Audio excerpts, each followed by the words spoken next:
Welcome back to another edition of Heart Chronicles with myself, Miss Amber, and the wonderful Minister Tasha. Minister Tasha. So, for those that are tuning in, if this is your first time tuning in to an episode of Heart Chronicles is basically a show where we are coming and we are pouring out our heart. We are laying out the chronicles of our lives. We are being very up close, up front, and personal about the things that affect our heart and the godly Christian principles that will help heal our heart, because the heart is the center of it all. So, yes, we are having very candid conversation. Transparent conversation. Yes, we are.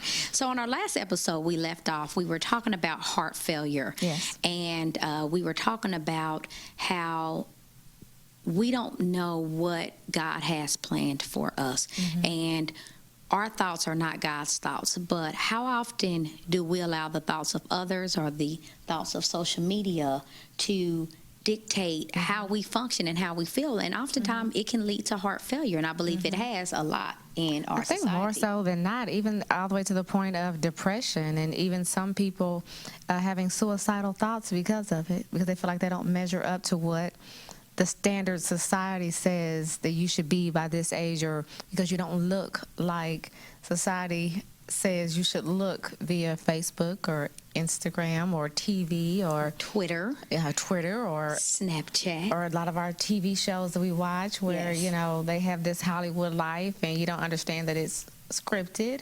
Yes. And they pay them for that. Yes, they are often paid. So it just kind of leads us into, you know, as we dig into the subject matter of heart failure and what it means and what it looks like, and how it's created, where it comes from. I know that I am guilty of, you know, being on social media and seeing all these images, and unknowingly you start measuring yourself up to what you should look like, or what you should be doing, or what your family life should look like, what my marriage should look like. And we're taking 1 second of someone else's life and comparing it over my life and what it should look like. And sometimes you can get depressed if you're not strong enough. Right. I would like to think that I'm pretty strong, but everybody has weak moments. I am guilty of that, but I have measured myself and kind of gotten down and felt like, oh, my heart is kind of hurt. Like, well, my husband doesn't do that, or my kids aren't making those type of grades. Right. But then I had to realize I've allowed somebody else to set the expectation in the bar for me as to what makes me happy, because that's what heart failure is. When you're happy, your heart is not happy. And who's to say that right before they took that picture, everything wasn't unruly? Absolutely. We just got a nice 1, 2, 3, everybody smile. Yes. You know. And that's what they post. I mean, you think about when we post on social media, we'll take 8 to 10 pictures, and then you'll pick from that one and say, okay, this is the image I'm in agreement with, that fits the image that I want others to see. And sometimes it's more than that. Sometimes none of them make the cut. And isn't that something? Yes, none of them.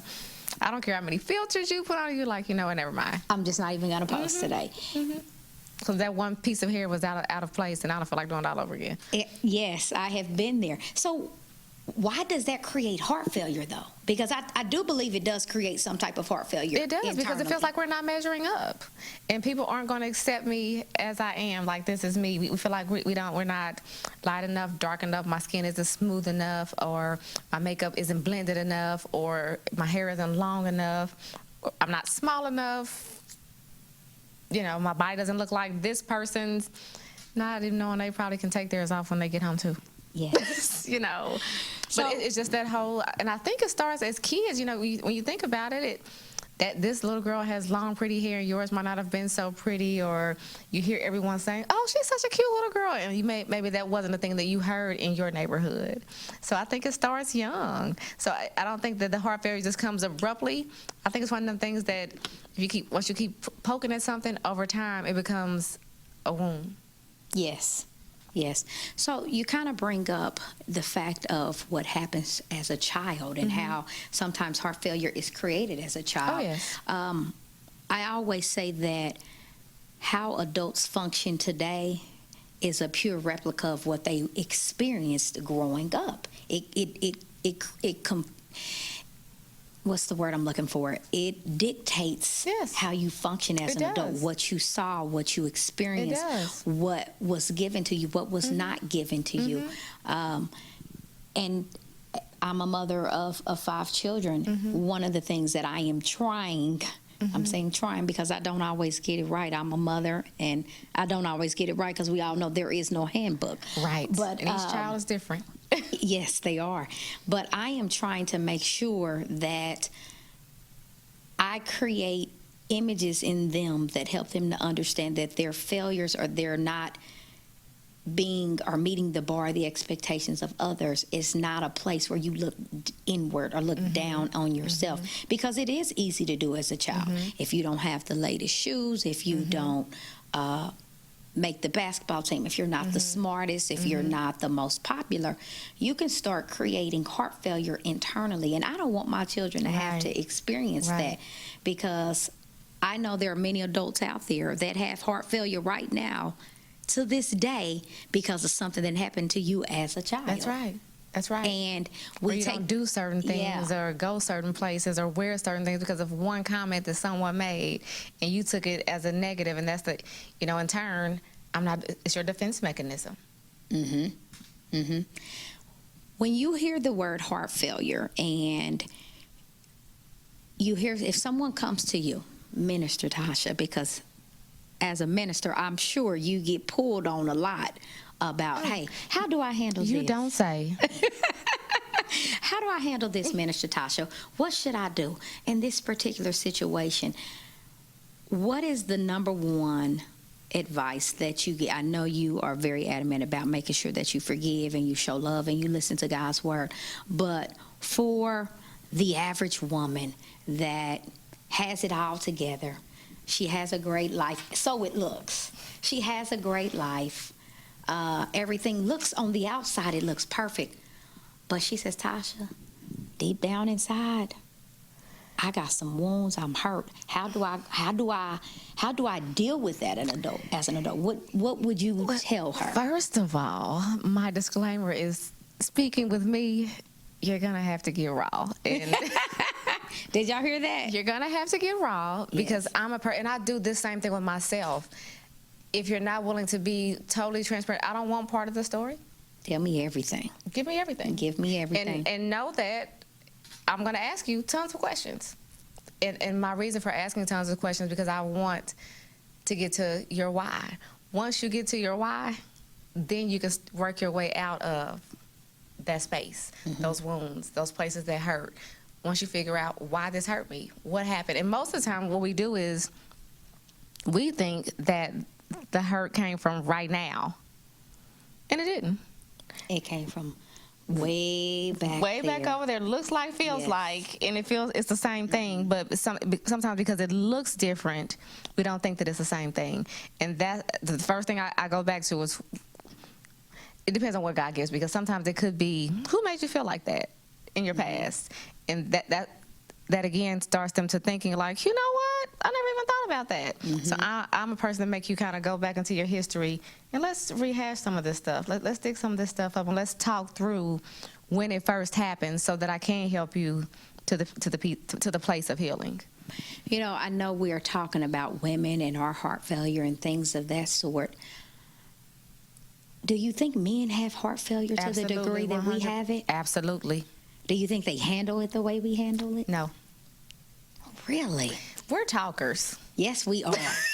Women say what is on our mind. Most of us will go in pretty deep and We're say, talkers. especially if you have that person. Yes, we're talkers. And even if we don't, if we can find a bending ear that's going to listen, for a lot of women, I'm not going to say all, because some of us really are private people.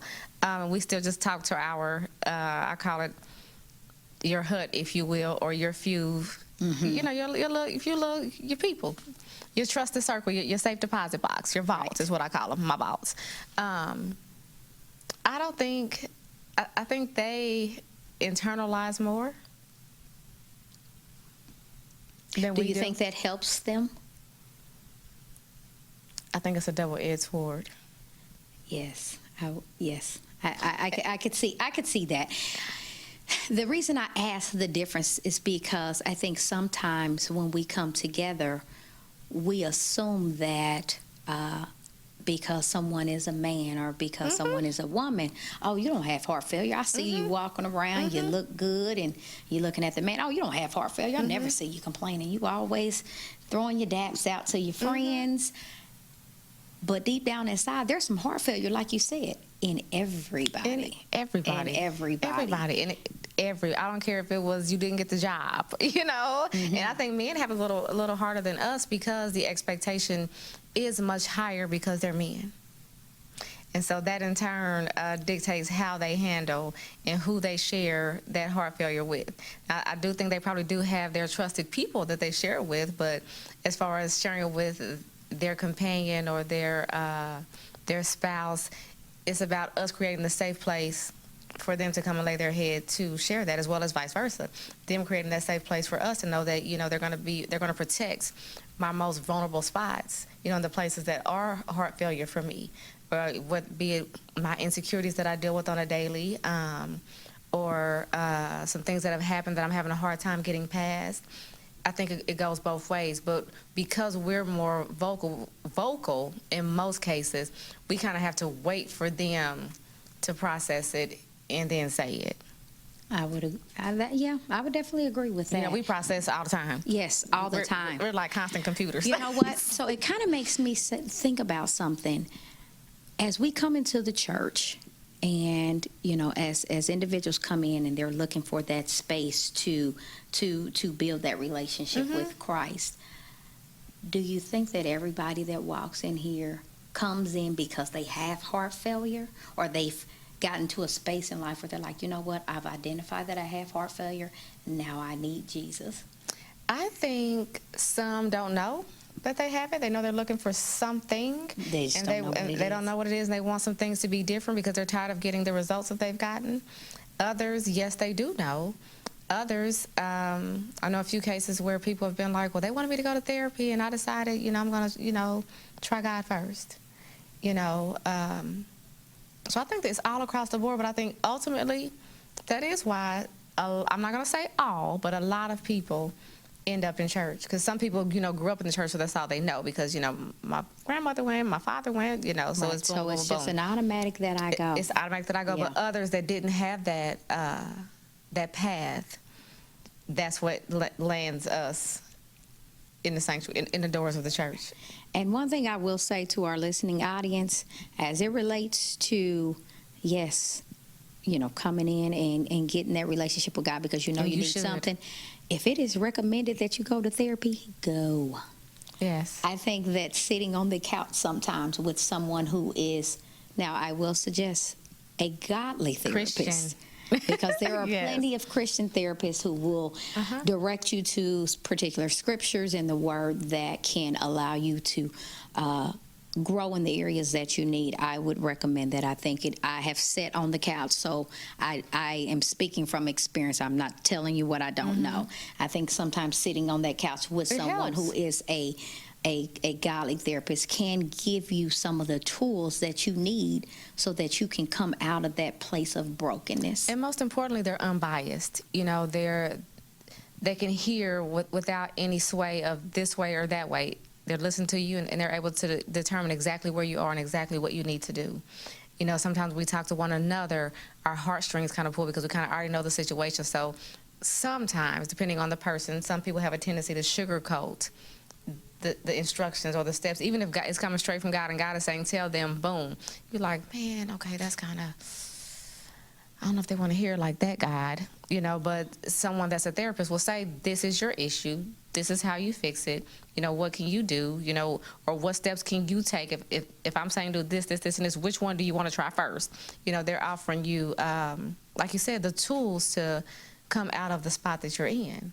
But I think by the time you realize that you need, or you take the opportunity to see a therapist, I think that's very mature because you're understanding that God placed people here to help you through the things you're going through. And I think that's one of the things that we don't talk about, even in the Christian community, a Christian family, is that it's okay to use those resources. Yes, it is. Yes, it is. And one of the things that you said that I think is very important is maturity. And I think oftentimes when we have heart failure issues or disappointment or expectations that are not met, that create those areas of brokenness and heart failure, they come from not being mature about a particular situation and being mature in how we handle those situations. I think that it would be a great benefit to anyone who has experienced any form of heart failure is to, as we've said before, take a look in that mirror. And sometimes you may have to just sit in a corner and cry until God speaks And to keep you. crying. And keep crying until He And keep speaks to crying. you Yes. about what it is that needs to be revealed to you so that you can come out of that space. Because hurt people hurt others. Yes, they do. And that's what a heart failure will do to you. It will cause you to create heart failure in others. Yes. And if you don't want to be that type of person, you've got to do some soul searching. That's right. And I think one of the things that we neglect to understand is that heart failure is going to be a part of life. It is. It is a part of the process. And not all heart failure is intentional, and not all heart failure is because someone did something to you. You know, it's just sometimes you get let down. You know, and that's it. And that's all. Sometimes you let yourself down, and that's it. And that's all. And when you understand that that's a part of life, and it's also a part of you strengthening your faith in God, strengthening your belief in Him, and also trying to see in the ways in which He's trying to develop you, because that's what it all boils down to, the areas where He's trying to develop your heart to be a little more tender, be a little bit more understanding, because most of the time, that thing that we probably felt like we failed at, or the door that we went through, or the path that we're on, there's at least 5 people coming behind you on the same path. And it's like you're blazing the trail, so that when they go through it, you can really honestly say, you know what, I understand. And when it happened with me, this is what I did, and this is how I handled it. Because someone needs someone to help pull them through the process. You know, that kind of leads me to our next topic. We've talked about how heart failure and how it hurts and, you know, how to get through it. But let's look at it from the flip side. Okay. And in looking at it from the flip side, there are some benefits to having some heart failure. Oh, more so There than are not. some benefits. More so There than are not. some breakthroughs that can Yes. transform your life. Yes. There are some financial blessings on the other side of Yes. some heart failure. Yes. There are some new opportunity. There are some new doors. There are some new people. There That's are some right. new love interests that will That's come right. in your life. That's right. So we've talked about, you know, that piece of heartbreak and that piece of heart failure that mentally and emotionally crushes us. right. But in that hurt and in that crushing, it creates a newness. It does. It restores you, because once you've hit the bottom, There's nowhere else to go but up. But up. So yes, It gives you a different perspective. absolutely. And one of the greatest perspectives that are one of the greatest, I guess, things that we can pull from heart failure is now you get to go into an area that is unknown. You get to get exposed to something new, because you already know what was provided on this That's side right. of heart failure. But what you don't know is what is on the other side right. of this brokenness. And what's on the other side is always better than what It was on is, the because backside. you end up stronger, better, wiser. I mean, the benefits are countless. More insight, that wisdom thing, that understanding, it goes far, because it helps you to understand even things to come. Once you realize, okay, I had to go through that because, dang, He was bringing me to this, so that's why that happened. Once you're able to be mature enough to change your perspective and not be a victim, but to look at it from a standpoint, as you just said, as a victor. This is why these things had to happen, because there was a bigger picture. There's a broader scheme of things. There's this grand thing that God is trying to do. There's this call, or there's this purpose, or there's this vision that God has for my life that He's trying to get me to. And this is the path That I have to go on. because it's going to help me to appreciate the gift when I get it. So, in conclusion, what Tasha is saying is embrace the heart failure. We Embrace all it. have to go through it. We And it all have to hurts. have it. And it hurts. It hurts. But sometimes you have to be hurt in order to appreciate the joy of Because things you and the remember. happiness of things, because when you remember from whence you've come because and you from worked whence for you've it. experienced, Yes. you can have a greater understanding, a greater love, a greater level of respect. Because sometimes I do believe God doesn't give us certain things, and He allows us to go through certain heart failures, because if I give it to you now, It's going to be too soon. You're not going to be able to handle you're not it. going to be able to handle it. And think about it like this: the things that we've worked for, those are the things that we value. Those are the things that can't nobody tell us. No. You can't tell me what I know. You know what I mean? You cannot tell me. Right. The stuff that people just give us, just you can have that. We value it in the moment, but new things turn to old things fast. Yes. But when you worked hard and it's that blood, that sweat, them tears that come into it, that's irreplaceable. That's that thing when you get up there and when you're giving your testimony to someone, you're like, this is what God did for me. I went through, like you just said with the young lady on our last episode about the pageant. I didn't win 6 times, but on the 7th time I won, then the 8th and the 9th, that was a part of her story. Yes. Basically meaning in heart failure, we can't ever give up because there's always a bigger scheme of things. And I think that's the thing that we lose sight of, because when we're in the moment, we only have a skewed vision of things, and all we know is what we see. We tend to not move beyond the bigger picture. And that goes back to, again, the last episode. I don't know if you guys get a chance to go back and check it out. Go back and check it out. When you talked about, we were talking about revisiting the vision. So that way you don't get stuck in the heart failure and staying there, because you understand that, okay, this is a part of the process. It's kind of like working out. Okay, go into detail, because you are a personal trainer. So, And nothing against the fad diets and stuff like that, but when you actually work out, you discipline yourself to eat right, you discipline yourself to put in the time, and in working out, you do have sore muscles. I remember the very first time when I started working out with the trainer, I wanted to quit the first day because I woke up that night and I couldn't move, and I was like, I'm not going tomorrow. But that's because it hurts so bad. And the same thing relates to heart failure. When something hurts so bad, if you focus on the pain so much, you will talk yourself out of the bigger picture. Yes, now, the whole reason for me going to see the trainer was because I had an expected outcome after a certain length of time. Had I let that pain that night, and it got a little worse before it got better, but you have to stay the course. When I stayed the course, it helped me to appreciate when I walk past the mirror and I'm like, okay, I see the results. and it's the same thing with heart failure. When you work through the pain and you allow God to heal you and you keep pushing forward, what happens is people begin, you don't even see it 9 times out of 10 first. People begin to sit on the outside of you first before you ever even begin to notice that you're talking different, you're walking different, you're looking different, you're interacting different. Even how you see things may be completely different. So we have to remember, do not give up You can't give up. because your heart is hurt. Yes, and You have to stay the course. you have to. You have to keep pushing. You have and you to. have to. So it's about, and I think you said this earlier, it's about your perspective. It's all about It's about your perspective. When Either you're going to be woe is me, which is victim, or you're going to walk with that victor mentality and understand, okay, yes, this did happen, and I accept that.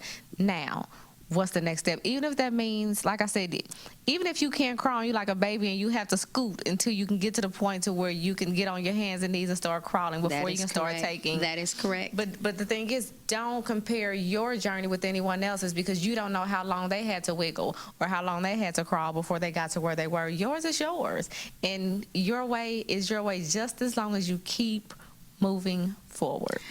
I will not allow heart failure to stop me in any area of You my life. cannot. It will not stop You me in my cannot. finances. If I go broke today, I will still find a way to smile. Oh, to yes. keep pushing forward. Yes. Because I understand that a setback is a set up. I look at it like a boomerang. You know how, not a boomerang, a slingshot. When you pull it back, you got to go backwards first. I got to go backwards first. But once it I releases, go forward, I'm going further than I went back. Absolutely. So we challenge everyone that is listening and that is watching that although we all encounter heart failure, you're going to encounter heart failure if you are a teenager, if you are in your 40s, if you're Yes. in your 70s, Yes. because life brings about a lot of different changes and a lot of different situations and scenarios. Yes, it Some that does. we can handle and some things that we cannot. They're a little more challenging. But we have right. to understand that there is a purpose and there is a plan that is aligned with Yes. every heart failure that Every comes pain. our way. That's right. And sometimes we have to go through those things in order to get what God has laid out for us That's in right. the future. Because it's all developmental. It's all developmental. And again, like she just said, you have to remember to keep moving forward. You have to make up in your mind that you're not going to stay there, that this is not your plight in life. And you have to kind of sometimes reflect back on, you know what, I've been in a place of disappointment before. I've been in a place of hurt before. And if God saw me through that thing, of course, he got this one too. It may take a little longer. You may have to do a few different things, but he's faithful. Yes, he is. He is very yes, faithful. He is. Yes, and he is. he's constantly, and I say this all the time, one of the things that I tell people when they do come and we talk about things, he's constantly in the move of making us better. You know, making us more like him. And in that, it's going to require us to be able to persevere some things. Mm-hmm. And, you know, we feel like we don't, because I'm such and such, that we don't have to go through anything, but we do, because that's the thing that makes us relatable to others. We can't be so spiritual that we're no earthly good. We have to be able to help someone else through what they're going through. And I think that heartache, once you've gotten past it, I think the mistake that we make is not being willing to be transparent enough to share that with someone else, because you never know the breakthrough and the liberation that's going to come out of your mouth just by reason of your Yes. testimony. Here you are thinking you're talking about it randomly. You know, I don't know why I talked about that, and all in all, God knew why. He made it come out your mouth, because he needed for you to share with them what victory looks like, no matter what it is you're going through, no matter how bad you feel like it hurts. And the only timetable that you're on when it comes to healing from heart failure is God's timetable, That's as right. long as That's you right. keep putting one foot in front of the other. But you have to have a determination to want to get through it. That is right. Minister Tasha couldn't have said that any better. So here's what I would like to say. If you are dealing with some heart failure right now, we're going to give you 5 to 6 tools to kind of get you on that pathway Yes. so that you can get the healing that you need. Yes. Because listen, ladies and gents that may be watching, we all need some healing sometime. Yes, we do. It might not be that you need healing on today, but keep on living. Yes. Life will throw you some things that you were going to need to look up and Oh, ask for God yes. to come in and make a way. Yes. So, in those 5 to 6 things, I will say one of the number one things that you have to do when you have heart failure, you have to have an honest conversation with yourself. That's right. Look you in that cannot have mirror. a conversation with anyone else. That's right. Before you've had a conversation That's with right. yourself. And I know it sounds crazy to say talk to yourself, but sometimes just writing it down on a piece of paper was and just say, ready you to know say what? that. I knew Keep I a should journal. not have dated him. I knew this was not the job that I wanted. I knew that when I signed up to get that car note, I couldn't afford it. Have those conversations Yes. with yourself. Yes. And once you can have them with yourself, then you can go out Yes. and share and maybe get some honest dialogue with someone. So have that conversation with yourself and pray to God. Those are my first 2. Minister Tasha, what are Have the what are conversation yours? with yourself, pray to God, and then we talked about that thing on our last session. Forgiveness. Forgive yourself for the mistake that was made, or for the expectation that wasn't met. You know, ask God to forgive you for having such a high expectation, or whatever it is that you're feeling that that is causing your heart failure. And then once you forgive, let it go. Yes.